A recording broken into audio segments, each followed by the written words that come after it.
up, Spartan Nation? Welcome to another episode of the Spartan Nation Podcast. Here with your host, Aiden McCrone. Actually, Matt Lonsbury and my co-host, Aiden McCrone. Gee, I mean, I'll You, take it if you you want. get to I'll be the take host. the You get to lead the yeah. show today, Aiden. So just take me through your notes and yeah. Thanks for joining us, guys, for another episode of the Spartan Nation Podcast. We appreciate it. Might be a little bit lesser crowd tonight just because we're doing this a little earlier than normal. I got something I got to do at 7 when we typically do this, and so we're starting early, and hopefully some people will file in and join us for the show. But those of you who are here, glad you're here. As you can see, I put up our website down there at the bottom of the screen. Would appreciate you guys go checking it out and reading some of our content on there. We just started talking basketball a little bit with Michigan State's exhibition against Hillsdale College last night. We're going to dig into that a little bit to start the show tonight.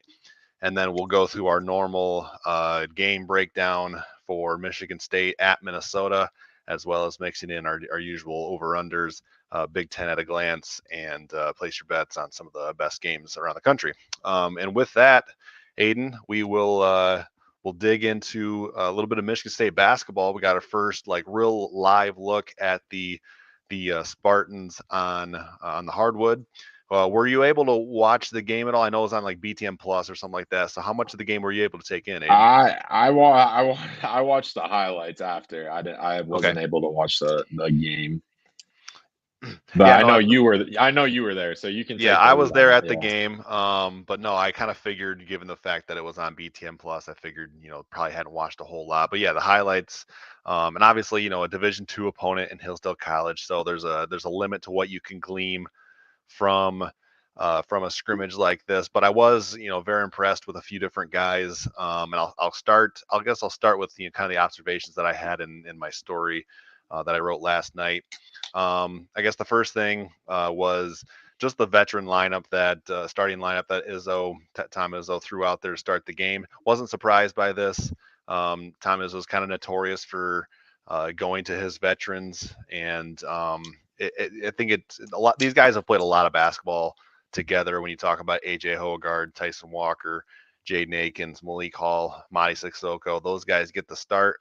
This is at least the third year playing with each other. If you think about Akins being a junior, so not sure, or I guess I understand why Izzo's going with the veteran group, especially to start the year.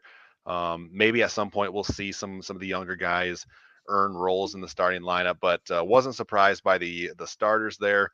Any surprise for you, Aiden, with who kind of trotted out there first? No, I was not surprised at all. Like you mentioned, that he likes to start with some veteran guys early in the season, and that's kind of where you see, you know, the largest or kind of the widest variety of lineups, in the season where he plays, pretty much all the scholarship players as much as he can and just rotate. Yeah. So and then the back is he does a platoon swap about 4.5 minutes into the game. I will Mhm. say before I get into the platoon swap, um, it was against Hillsdale College, and so it wasn't like this big exciting thing. But the veterans who did start, you definitely got the sense of these are guys who have been there before. They came out, they looked like a well-oiled machine. There wasn't those typical like early game jitters or anything like that. Of course, it is an exhibition, but again, just very smooth, very uh, just fluid. Ran their offensive sets, uh, locked things up on defense. I mean, Hillsdale College couldn't do anything on that side of the floor, as Michigan State should lock down an opponent, a Division II opponent. But so very business like from those starters, and then you get a platoon swap, and here come the young guys, and there was definitely more excitement and anticipation in the Breslin Center for those younger guys, just because for a lot of people this is their first look at these guys. There was a big cheer for these freshmen. Cameron McGregor. I am going to get to some guys who stood out, so hang around. And I think it was the first set that they ran. And Xavier Booker gets an open look on the wing, knocks down his first shot. It's a 3-pointer. Place kind of went nuts.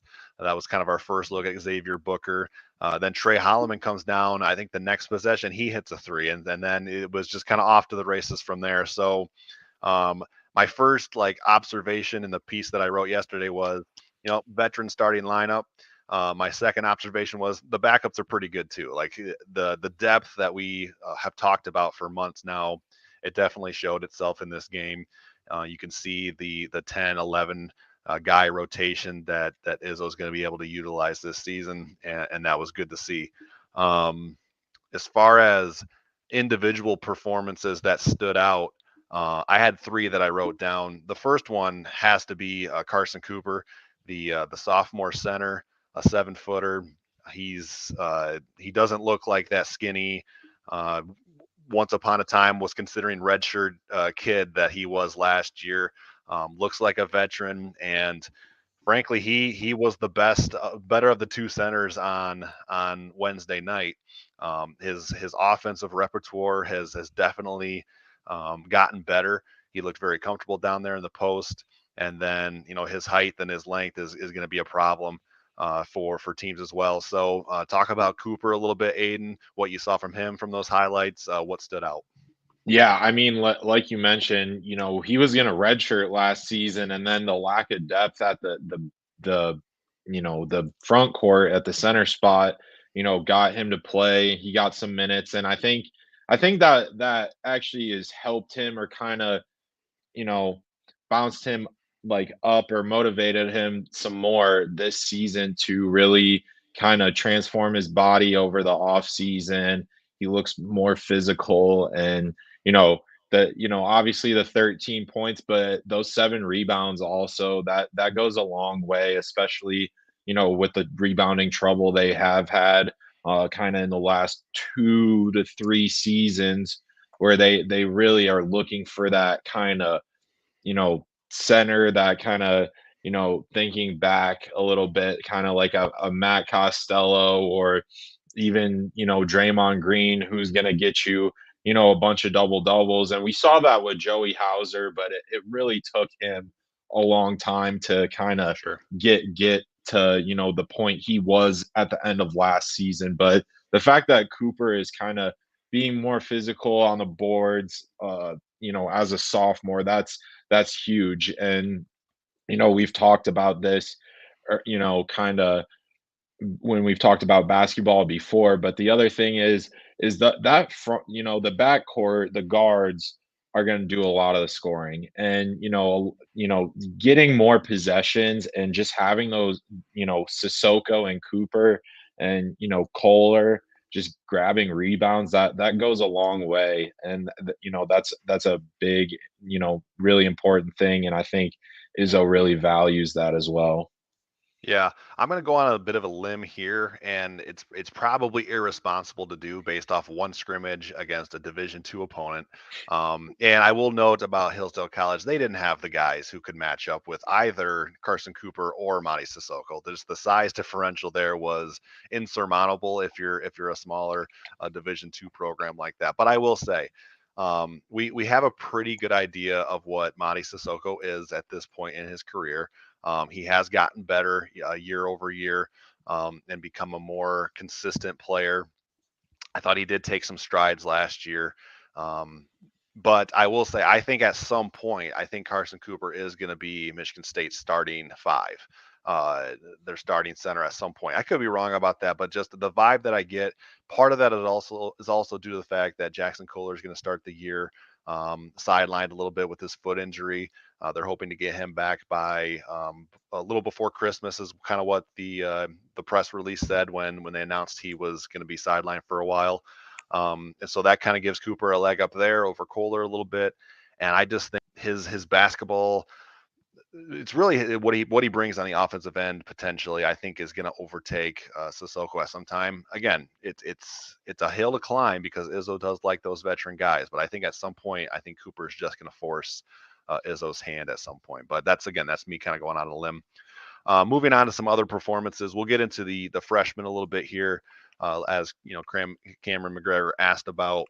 The first one was, I mean, Cohen Carr is as advertised. I'm sure you've seen the highlights and the dunks that Mhm. he had this last or yesterday, last night.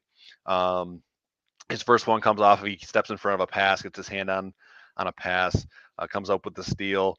A Hillsdale College guy is running with him for a while. He thought better of it. He pulls up, and then Cohen is able to just attack the rim with authority. And I will say, it looked better in person than we even what the highlights that we saw on Twitter. It was better in person than even that. So he's going to be really fun to watch. I think the most impressive play that I saw from Cohen Carr, though, was there was one where Michigan State had it on their end. The ball is headed out of bounds. Tyson Walker jumps and kind of grabs it in midair and just kind of flips it back towards the middle of the court. It goes right into the hands of Cohen Carr. He takes one power dribble and then explodes up, and it's like just the fluidity of that moment, and then a two-handed slam. Just how fluid and how easy he makes it look when he gets up off his feet is really impressive, and he was definitely exciting. I will say, I mean, we're very early here, so we'll see how much Cohen Carr develops and things as the Mhm. year goes on. I don't see him as a one and done right now. He's a super athlete. There's no doubt about that, and it is more common than it's ever been for players to be one and done. But we haven't really seen him what he looks like defensively. He didn't have, I don't think, I know he didn't have a make outside of like the paint area on last night. So it's going to take a little more time before we see that. So I would say probably not right now, but again, very, very new, very fresh, and he's super exciting. So, yeah, Michigan State fans are going to have a lot of fun watching him all season long. As far as other freshmen, Xavier Booker stood out with just that shooting ability that we've heard about a little bit, but hadn't had a chance to see it firsthand yet.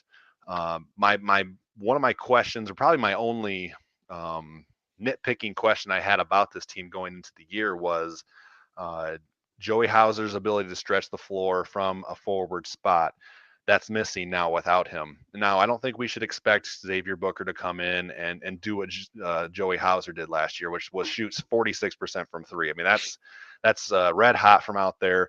It would be Mhm. unrealistic and unfair to expect that of Xavier Booker. But if he is able to stretch the floor a little bit with his shooting, that's going to open up some more possibilities for Michigan State's offense. So it was nice to see him last night knock down 2 of 3 from out there. Looked very fluid, very smooth. It's almost unnatural to see a kid that tall and long be able to just have a very sleek and fluid shooting stroke. It's Kevin Garnett or not Garnett, Kevin Durant ish. Again, expectations, like I'm not comparing the two, but just the fluidity of it and the height thing. It stood out, so that was nice to Mhm. see. And then finally, Jeremy Fears is he's as advertised. I think just as that floor general, he matched AJ Holgard with assists. They both had 8 on the night, which is very encouraging. That backcourt is very very good, as we saw last night, as we knew kind of coming in. So your reaction, I guess, to the freshman Aiden. Again, your kind of first look at them. What do you think? Yeah, I mean, I think a big question going into the season was kind of what would Xavier Booker's role be? Is he going to be more Yeah, of a center? Is he going to be more of a stretch four? And obviously, even from kind of watching stuff from Moneyball, that he's been stretching the floor, and they've been working on that. And you can tell they've been working on that over the summer. And Midnight Madness, I know he hit a couple threes as well. So if that's his role, then that's his role, and that's a huge thing, right? Like replacing Joey Hauser. Now he's not going to get the same amount of minutes, and I don't expect him to get, like you said, that level of production as a freshman. But if he can come in for 10, 15 minutes a game, maybe hit a three or two, give you 5, 6 points off the bench, that's huge. And for Jeremy Fears, I know, like you mentioned, with the 8 assists, he and Trey Holloman would start on a lot of other Big Ten teams right now. I think besides MSU, Purdue, and maybe like Illinois and Indiana, I think they would start on majority of the Big Ten teams. So I think that's huge to have those two guys off your bench for depth. And Yeah, then, Garrick Norman, he didn't play a ton, but again, like another guy who is, advertised as a shooter as well. So I think that's huge. And, Cohen Carr will be an athlete and, kind of a freak of nature. And yeah, I'm sure watching him in warmups is just as exciting as watching him throwing down dunks in games as well. So, just kind of figuring out Booker's role, it seems like they have kind of an idea of what he can be, fears, can he run the second group, be the leader of the second group, and then, Cohen Carr, obviously with the athleticism, what more can he do? Kind right. of getting that, getting him to rebound, being a defender. I think that'd be huge because he has the athleticism to be a great defender as well. And Yep. then, grab rebounds as well. That's, something that they need, that they've needed for the last couple years. So, yeah, just feeling those roles. I know, Tennessee's on Sunday. I think that's Yeah, a better measuring stick than absolutely. Hillsdale, obviously.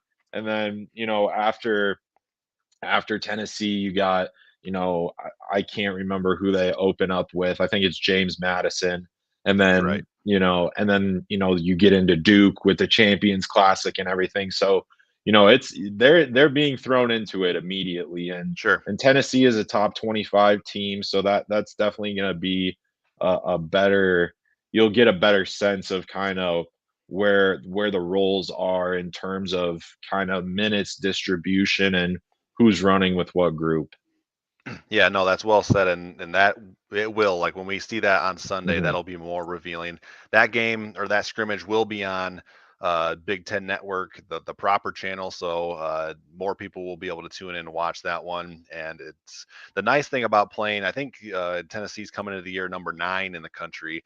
The mhm. nice thing about this is it's almost like it's a freebie because it's against a great team. You can really measure yourself, but it doesn't go against your resume at all. So Right. you can still shuffle the lineups, and Izzo knows what he's doing with all that. But yeah, we'll get a great look at how Michigan State measures up in that game, and looking forward to it. And I've had a few people, or there's been a couple comments about Trey Holloman.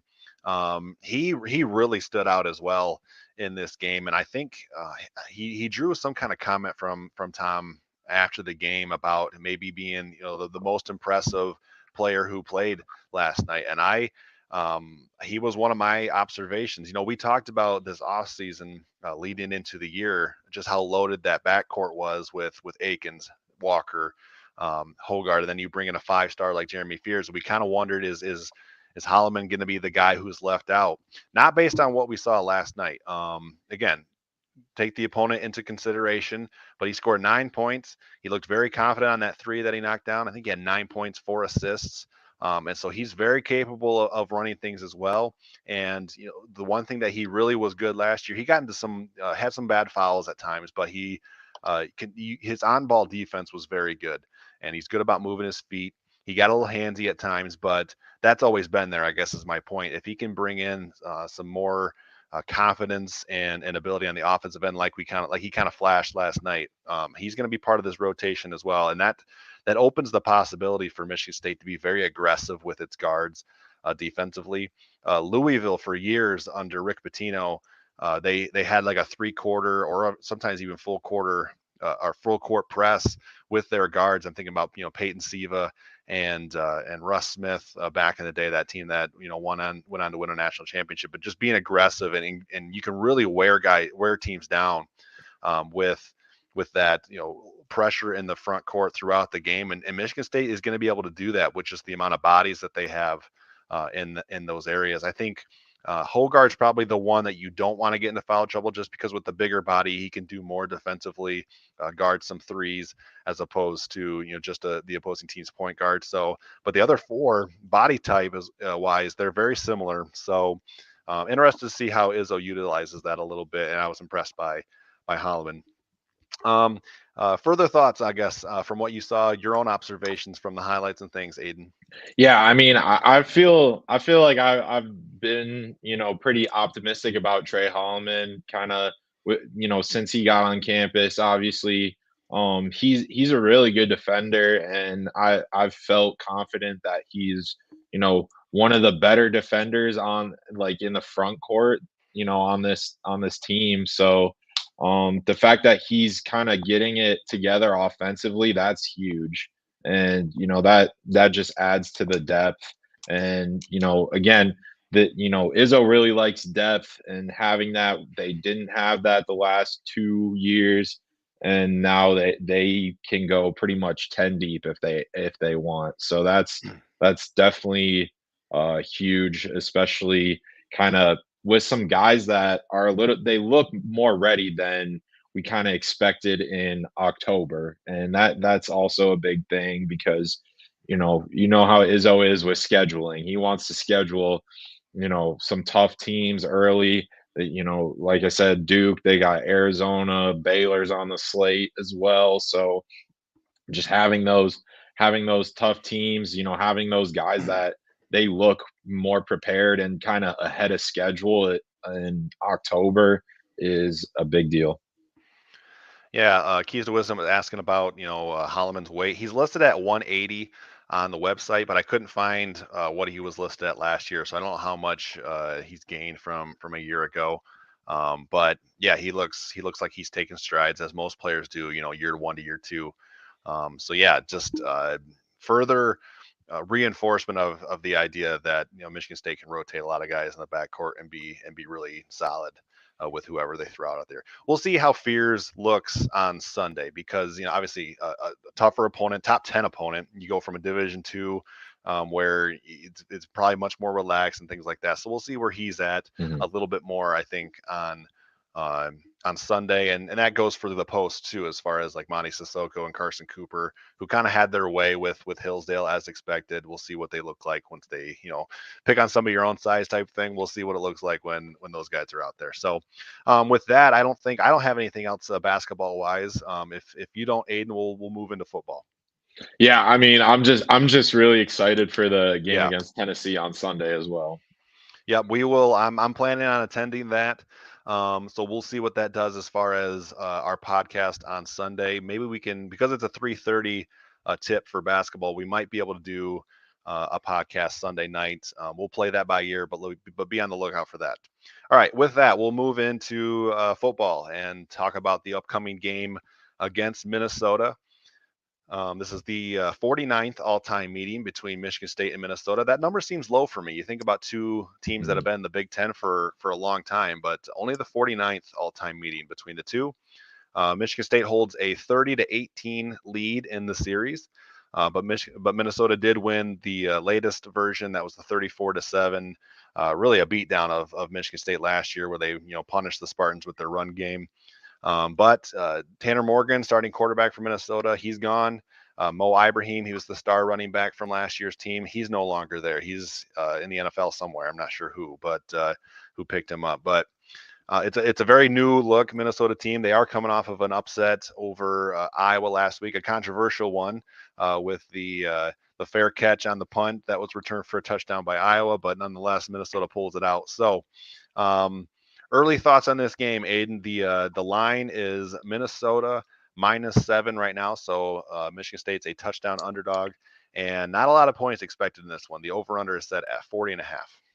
Yeah, I have the total points as one of my over unders for the prop bets. So yeah, definitely not expecting a lot of scoring. Obviously, um, Darius Taylor's their true. They got a true freshman running back, Darius Taylor. He's actually from Walled Lake Western in Michigan. So, he was a kind of recruit that was a little under the radar, and he's been really good for them. But uh, Matthew and Matt and I were in the press box watching the Minnesota game Yeah. before the MSU game last week, and everyone was just it was the most like head spinning ending to a game that you've ever seen, with the whole fair catch, and then Iowa throws an interception, and somehow Minnesota won that game. it feels like a blur to me still of how that game ended. But yeah, Sure. they've had some sloppy wins this season, and that's gonna be what the game is. It's gonna be a sloppy game because MSU is really just struggling to find anything right now, just in Right. terms of a team identity, in terms of getting that offense going. The defense feels like it keeps going, flipping back and forth from, hey, they're not too bad, they look like they're improving, and then they go play a top 25 team and then lose 49-0. So it really feels like it's going to be a sloppy game, very similar to the Iowa game. And yeah, that's all I got for my preview. Yeah, no, I've been on Michigan State in this game, even going back to the offseason. Just wasn't very impressed with what I thought Minnesota would look like this year. I'm not going to spoil my pick this early, but I do have some concerns as far as we're starting to see. We saw more attrition with the roster this week with Simeon Barrow entering the Mhm. transfer portal. That was a big loss. I mean, there's no other way to quantify that. He's a starter. He's been a team captain every game this year. So losing a guy like him, I think there's no doubt he's the biggest loss I think that Michigan State has suffered to this point from its roster. And then we find out that Jalen Berger, after coming back and playing for a couple weeks, he's banged up, and Harlan Barnett expects him to be out for the rest of the season. And then Keyshawn Blackstock was a guy who we Mhm. thought would come in and earn a starting spot, being the number one offensive lineman out of the JUCO ranks last year. And he played some snaps. I think he appeared in 4 games this year, but didn't establish himself like we thought he would. And there was some message board stuff about him being one of the guys who had their NIL money stripped by SD4L during that whole thing right before the Iowa game. It sounds like he was one of the guys affected by that, and he did not play in the Iowa game. He's not been, he has not played since then. He's showed up on the availability report as out. So it sounds like that played a factor here as well. So some more roster attrition, some more Mhm. uncertainty. Any thoughts, I guess, on that attrition, Aiden, and how do you think this team's holding up right now, given the fact that 5 consecutive losses, you're losing teammates now and then. Where do you think the psyche is of this team? Yeah, I think it's not good Yeah, I'm at with you. all. I think the Blackstock thing is very interesting because Spencer Brown just got suspended for the Yeah, game this week, which would have given him an opportunity to really start. And so now you have uh Evan Boyd on one side, and then we'll see who the other tackle is going to be, but right. that's going to be interesting with Spencer Brown and Keyshawn Blackstock out. So I think Brown just is eligible for the second half. yeah, I for think. the second, Yes. yeah, Yeah. but Okay. yeah, so for missing the first half, that's going to be interesting. Like you said, Barrow is a leader of the, one of the leaders, a captain of this team, and then he enters the transfer portal, which yeah, that hurts. And Jalen Berger out for the rest of the season. We saw Nathan Carter. He's been able to hold his own and carry the load with Berger out lately. And then you have Jaron Mangum back, which is also another thing. I know they moved Harold Joyner from safety back to running back because it was so thin. Yeah. So just kind of there, I think they're just going to ride it out with Nathan Carter for the rest of the year, and maybe Jaron Mangum kind of eases his way into the rotation, but we'll see. I think this isn't the end of the transfer. All the transfers yet. I think there's definitely going to be more to come. If they win this week, this might buy Harlan Barnett some more time with the guys. But if they're going on a 6-game skid with, you have the Nebraska game, but after that you still have Ohio State, Penn State, and then Indiana. But Yeah. if they lose this weekend, it's a really hard path to see them even win 4 games. So I'll Right. just Right. leave it at that. Yeah, no, I do think, unless I'm wrong, I do think the that 30-day window that opened when Tucker was fired, I do think that closes this week. I Mhm, think today might be the last day. Maybe it's tomorrow. I'm not sure exactly when it opens. If it's the day of, if it's the next day. So sometime this week, I do think that window closes. But we will have, as soon as the season ends, the transfer portal opens to everybody, mhm, so we could see some more attrition then. Maybe Michigan State's got a new head coach by then, so we'll see how that whole thing plays out. But yeah, no, not good vibes. I mean, it hasn't been for over a month now, so we're not breaking any news there. mhm. But yeah, we'll get some more into this game a little bit later. But at this time, we're gonna do our Big Ten at a glance, which is when we just break down the rest of the Big Ten games this week, starting with the best game of the week. And there was a few different options I could have gone with here, but the one that intrigues me the most is number 3 Ohio State is a 14 and a half point favorite at Wisconsin. Don't give me a pick here, Aiden, because this is one of our place your bets games. But just early thoughts on Ohio State coming off of a big win last week against Penn State. Now they got to go on the road and face a Luke Fickle coached Wisconsin team. What are just some of your early impressions of this game? Yeah, I mean, Wisconsin has kinda had a up and down season so far. They had a comeback win against Illinois last week. They lost their quarterback, Tanner Mordecai. So, Wisconsin's kinda in a bad situation, but, that's a tough team. And, like you said, Luke Fickell, any team that he coaches, they're pretty well coached, disciplined. Obviously, he's a Ohio State grad, so that's gonna be a little bit more motivation for that. But Ohio State, their offense has kind of struggled to get going, but their Yeah. defense is really hitting on all cylinders. They Yep. they have been um just really good. And Yes. there's not a lot more to say than that. And that's kind of been their MO this year is just they grind these, some gritty games and win close. Yeah, no, it's a much different style Ohio State team than what we've been used to seeing Mhm. under Ryan Day, which is usually like high flying, high powered offense, throwing the ball over the place, and then the defense gives up between 20 and 30 points somewhere in there, and they win by 18 going away because their offense is scoring in the 40s or something like Right. that. But it's very different this year.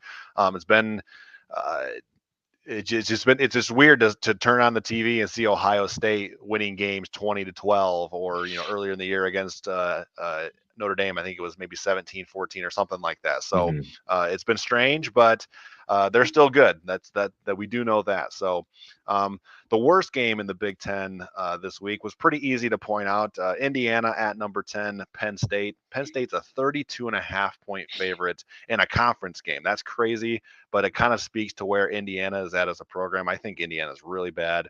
I know there's been debate kind of throughout the year if Michigan State is the worst team in the Big Ten.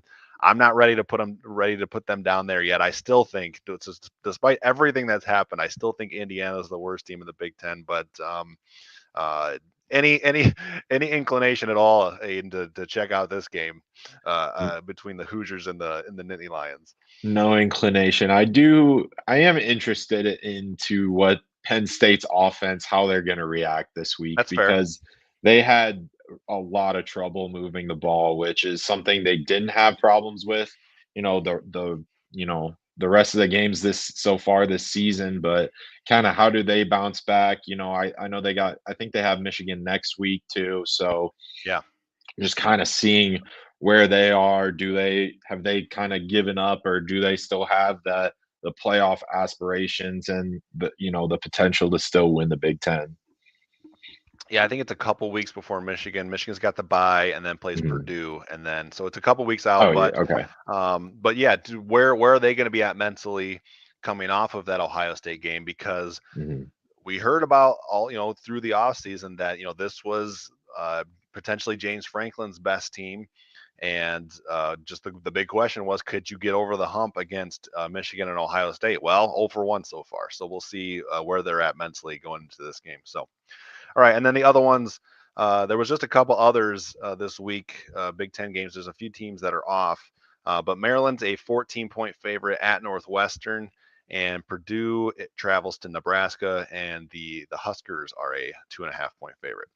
All right, with that, we will move back into our game, which is Michigan State at Minnesota, and we'll open up with our over/unders. I'm going to get us started this in this segment, Aiden, just because I kind of got a funnier one to start the game that doesn't really pertain to the game a whole lot, other than I'll just get into it. So obviously the big story in all the sports, it seems like right now, is the Hmm. Michigan sign stealing Yeah. allegations and investigation and all of that.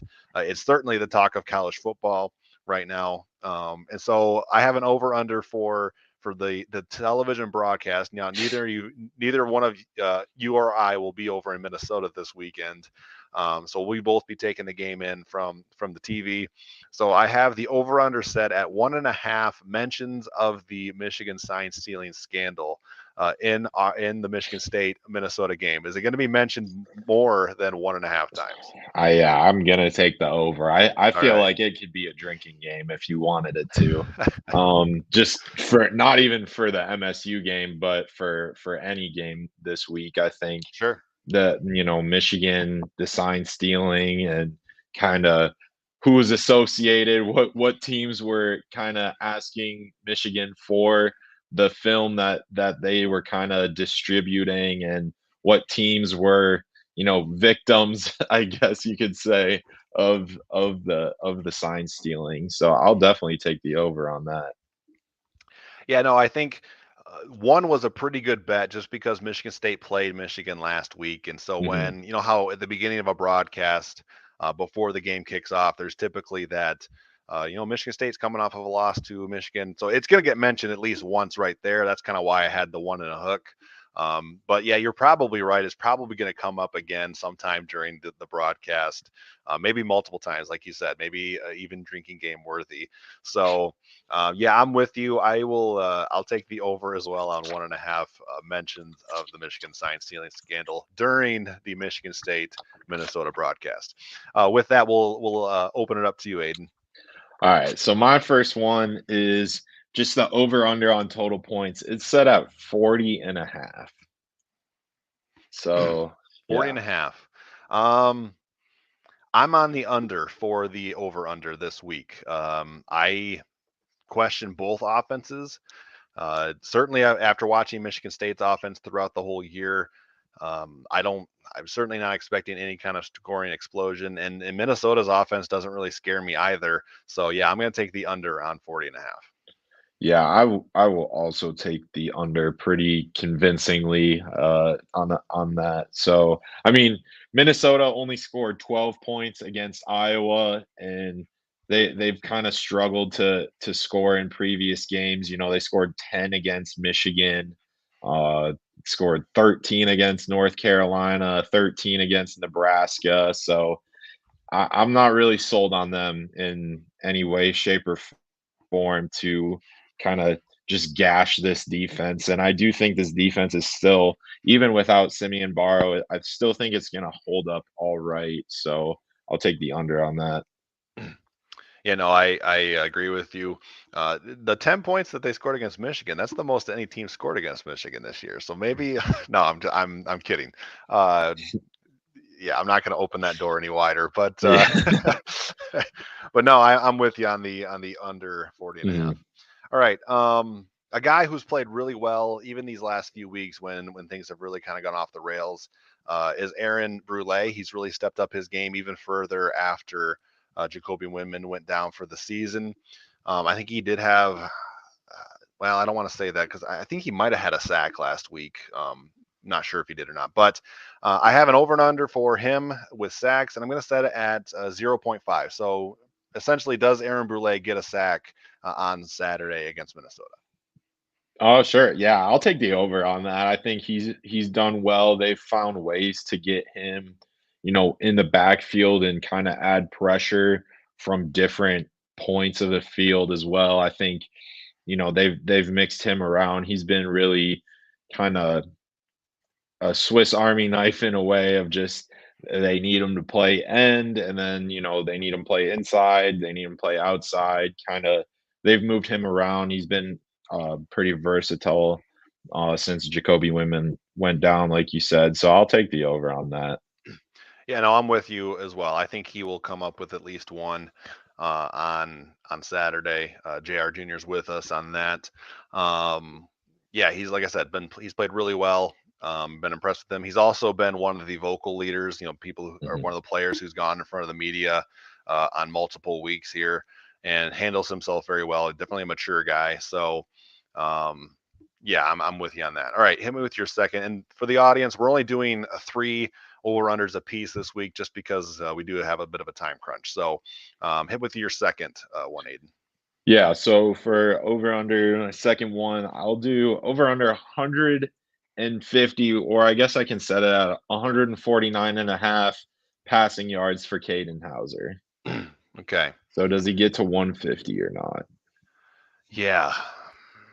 I'll go over on 150.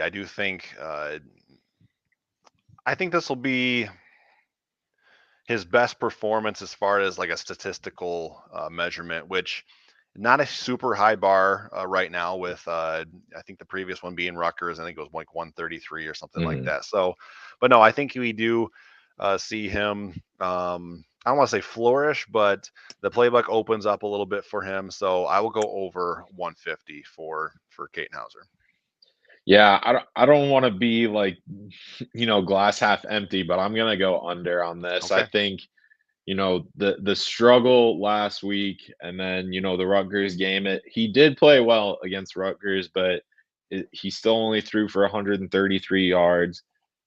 We thought that the playbook would open up a little bit. MSU would take some more shots against Michigan than they did, but they Yeah. they really didn't, and they couldn't get him going. And that's not his fault. They just could not get the offense going whatsoever. And No. credit to Michigan, they're a really good defense, but at the same time, you know, they just struggled mightily. And Minnesota, I'd say they're about in the middle between. I think they're better than Rutgers, but obviously a lot worse than Michigan. So I'm gonna take the under on that.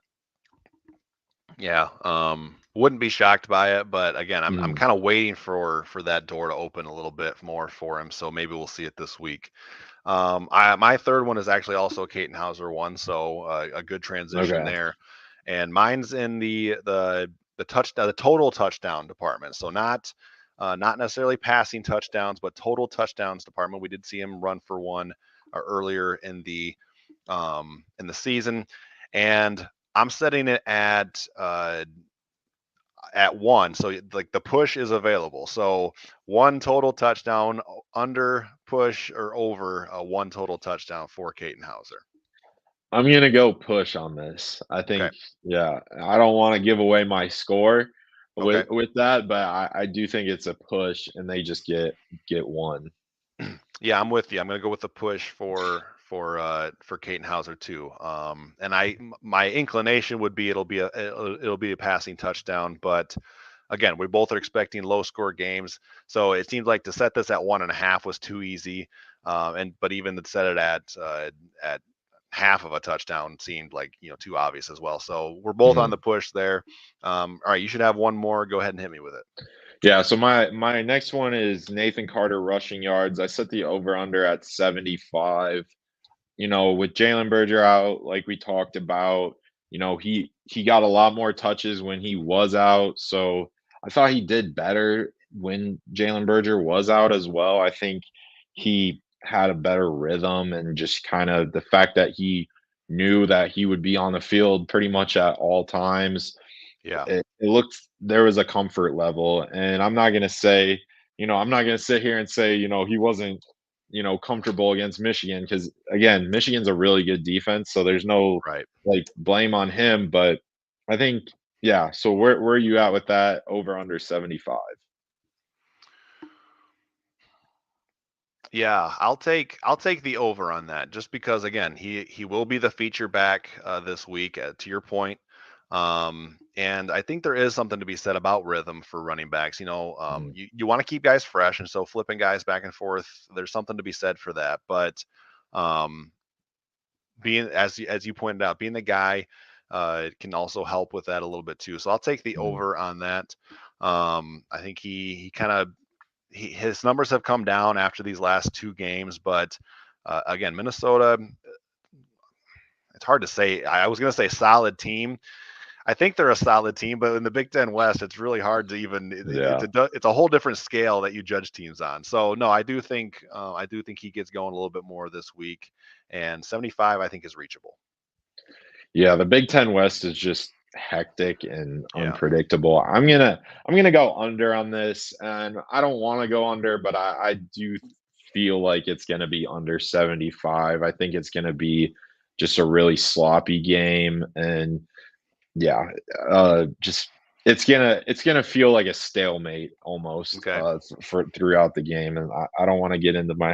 I'm still trying not to get into my score prediction or give anything away, but that's kind of how I feel.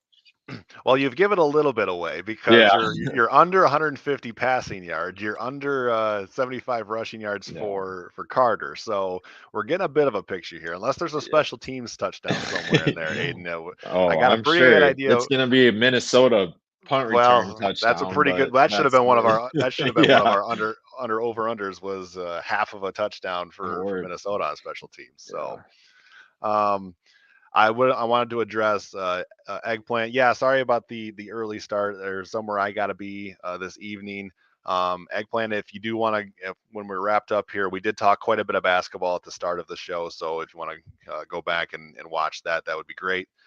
So just wanted to let you know about that. So, and then Carrie Ellis asked about Barrow and the effect of his absence.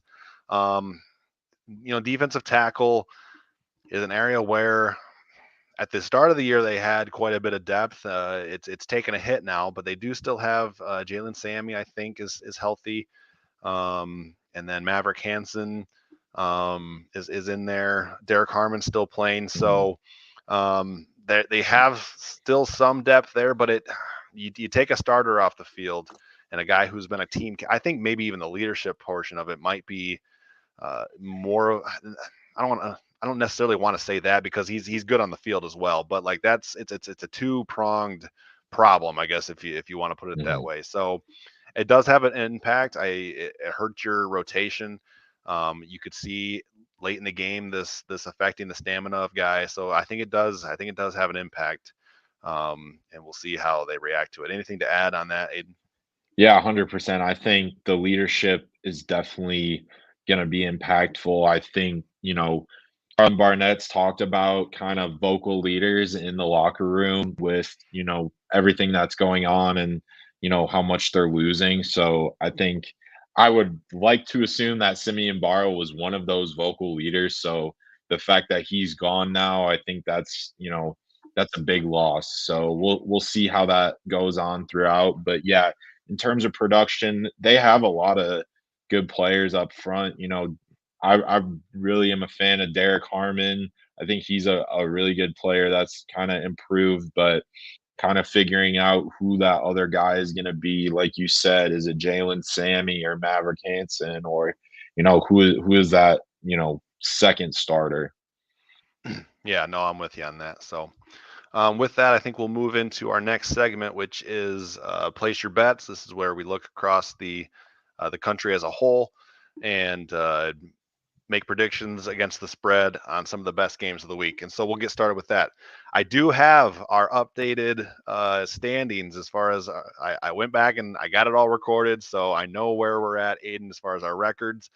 They're not all that shiny and good looking, but we'll share those anyway. Um, my record so far is 18, 20, and 1. There was a push in there somewhere. And you had that as well, Aiden. So you're one game back of me. You're at 17, 21, and 1. So we're very close with each other, but we're not making any money if we were placing bets, which fortunately I don't gamble. So, and this is kind of why, because I think I'd be Yeah, really bad at it. But yeah, we need some positive. We need a good week here, Aiden, to kind of get right. back into the win column. All right, so first game on the docket. We've got number 9 Oklahoma coming off of a big scare last week against Central Florida. They're heading the road to go to Kansas, and Oklahoma is a 9-point favorite over Kansas. Who do you like?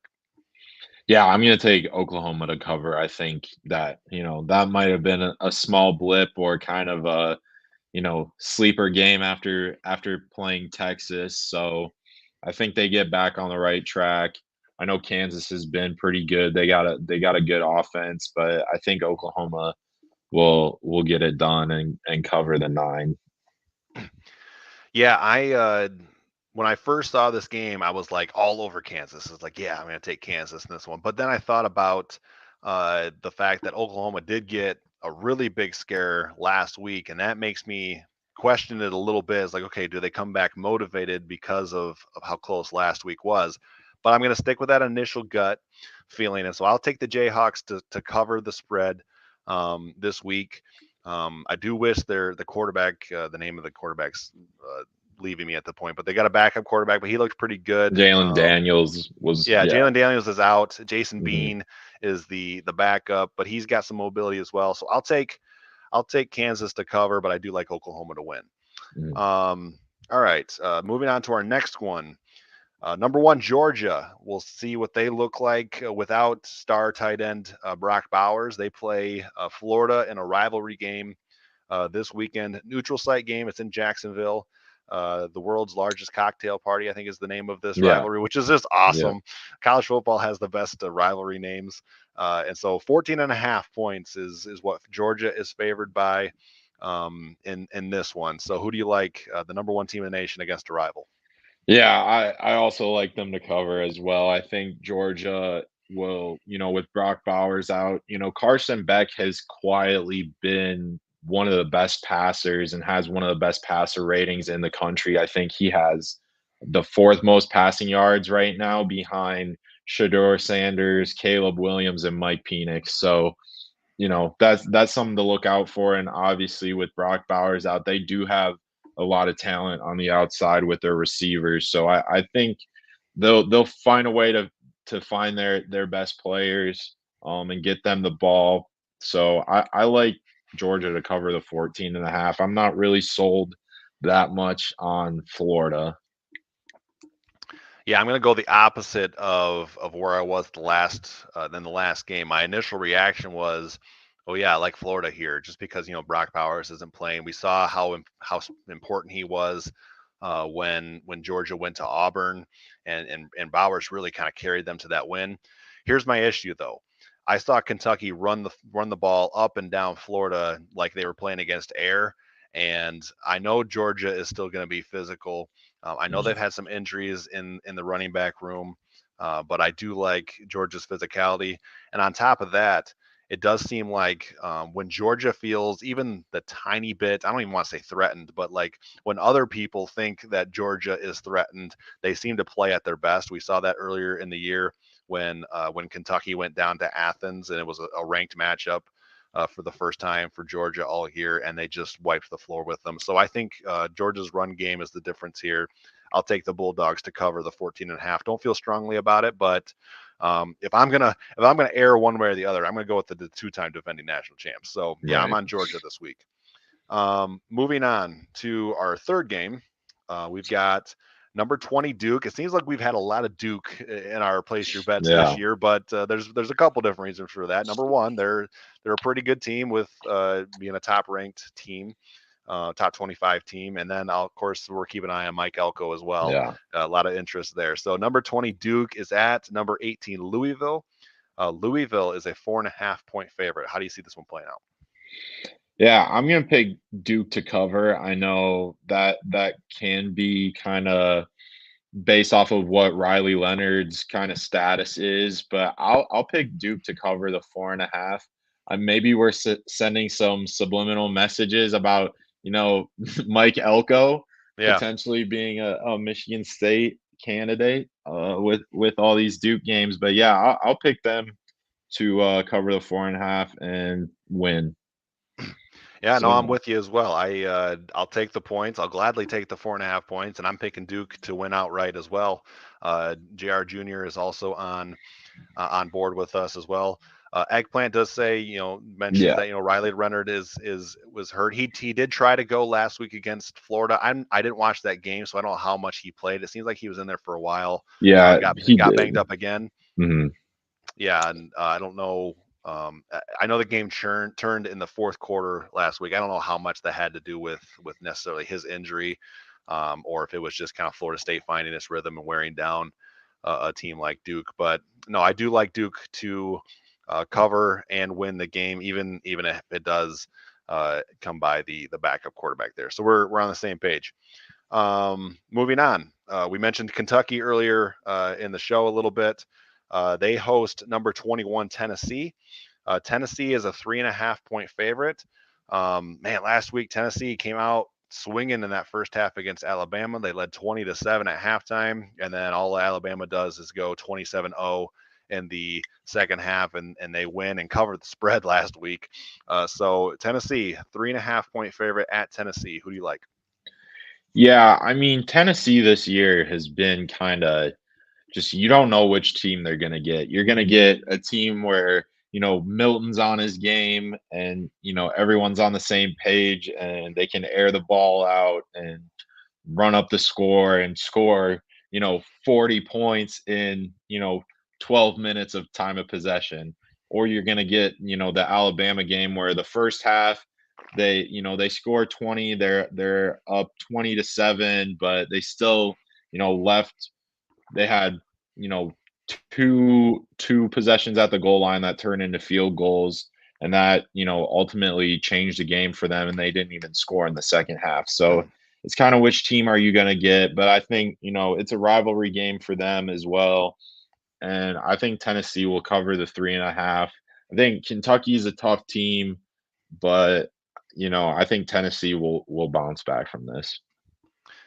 Yeah, no, I'm with you. I'm going to go Tennessee as well. I went back and forth. I strongly considered Kentucky, especially being at home. I just Mhm. there's that distinct advantage there. But Tennessee's defense has been pretty solid this year, especially against the run. So, and I don't know what Kentucky brings outside of its run game. So I do like Tennessee to win and cover the 3.5 here. I'm with you. Moving on, this was our best Big Ten game of the week, and it's number 3 Ohio State at Wisconsin. Ohio State is a 14.5 point favorite, going up against Luke Fickle and the Badgers. Who do you like in this one? Oh, did we lose Aiden? We lost Aiden. So I'll go ahead and give uh, my pick on this, and then hopefully Aiden will get back here. So I'm gonna go with Ohio State to cover the 14 and a half here. And a lot of this has to do with just Wisconsin's offense. I'm not really sold on, and is as good as Ohio State's defense has been throughout the year.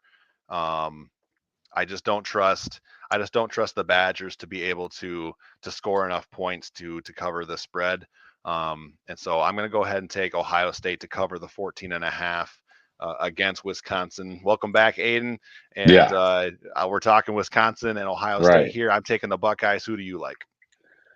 Yeah, it's hard because I'm really not sold on Ohio State's offense more so than anything. And I I, Fair. I think I'll take Wisconsin to cover the 14 and a half. I think it might be a little too much for Ohio State offensively. And I expect Wisconsin to be pumped up. I know this, it's not really a rivalry game, but they did have a lot of battles kind of in the 2010s. Obviously, they met, in the Big Ten championship a couple times.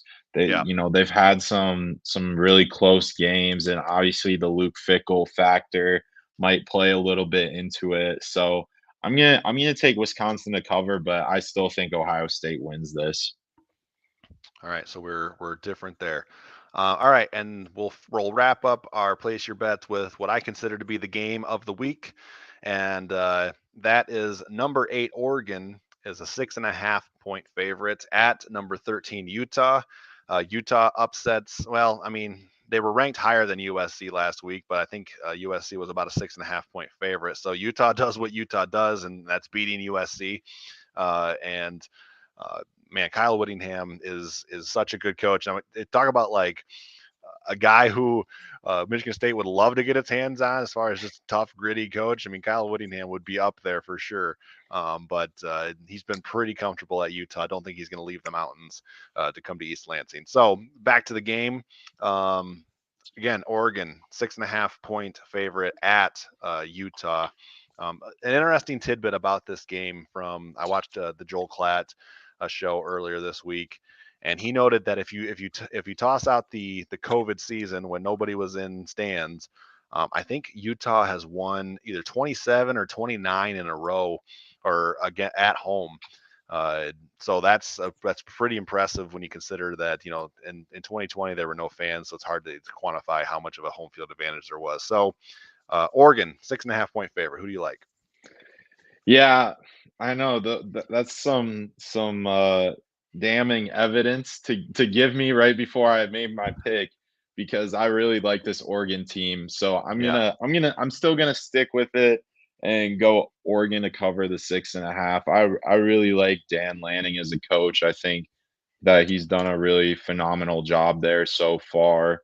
Um, with Cam Rising out for Utah, I think that's huge. That's a big yeah, loss for them.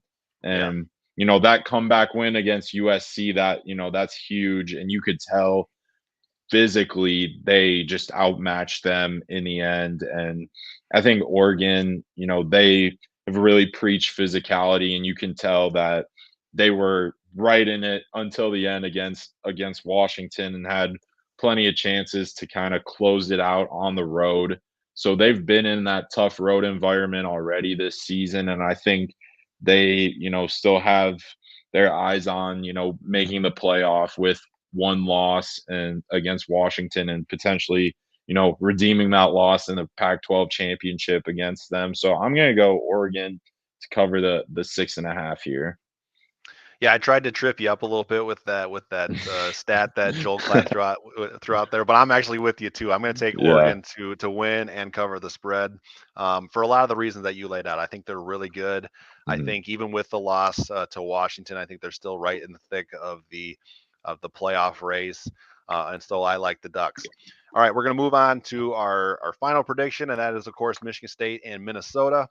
So I'll get us started here, Aiden, and then I'll go to you because I got to get out of here. So we'll do this kind of quick. Um, yeah, as I said towards the beginning of the show, I've been on Michigan State really in this game even since like the off season, even through the Mel Tucker debacle and the coaching change, and as the Mhm. losses kind of piled up, I've been on Michigan State, but I did change my mind this week, and that's just because it just seems like one thing after another, and more roster attrition this week, and so I'm flipping my pick, and I am going to go with Minnesota this week. I don't feel confident about it. Would not be surprised in the slightest if Michigan State does go in there and pick up a road win, because I don't think that highly of Minnesota. But I'm going to take the Golden Gophers 23-17 over the Spartans. Okay. Um, yeah, I'm kind of with you. It would be nice to see MSU get at least, a couple more wins on the schedule, but the road games, I think if they win that Rutgers game mentally, that may change some things, even if they lose to Michigan.